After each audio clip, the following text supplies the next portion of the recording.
मोटू और पतलू के गांव में बसंत पंचमी के त्योहार का माहौल था। सभी लोग खुश थे और एक दूसरे को बसंत के इस उत्सव की शुभकामनाएं दे रहे थे। इसी दिन एक उड़ान खींच की प्रतियोगिता भी आयोजित हो रही थी। मोटू और पतलू ने भी इस प्रतियोगिता में भाग लेने का निर्णय किया। उन्हें अपने दोस्त घसीताराम का साथ भी मिल रहा था। वे तीनों ने मिलकर अपने अपने रंगीन पतंग बनाई और उड़ान खींच की प्रतियोगिता के लिए तैयार हो गए।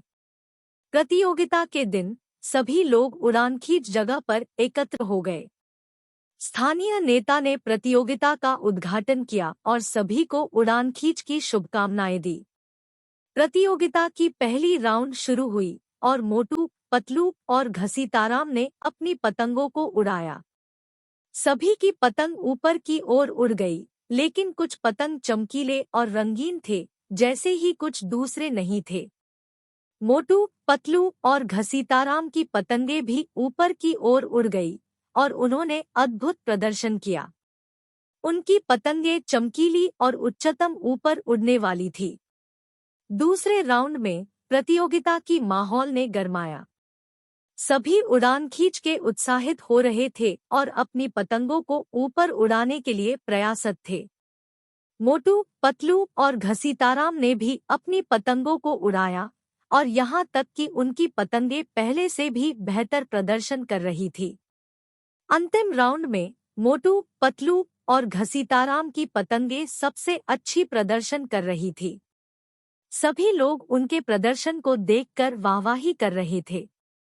अंत में प्रतियोगिता का नतीजा घोषित हुआ।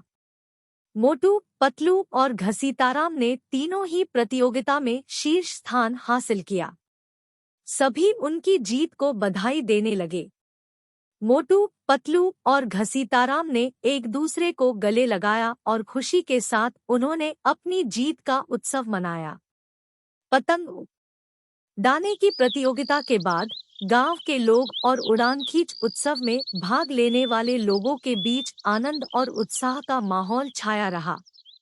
इस प्रतियोगिता ने न केवल मोटू, पतलू और घसीताराम की दोस्ती को मजबूत किया, बल्कि गांव के लोगों को भी एक साथ आने का मौका दिया। यह उत्सव एक साथीता और समरसता की भावना को बढ़ावा देने का एक अच्छा तरीका साबित हुआ। Which story did you like? Tell us in the comment box and like and share. Don't forget to subscribe to our story.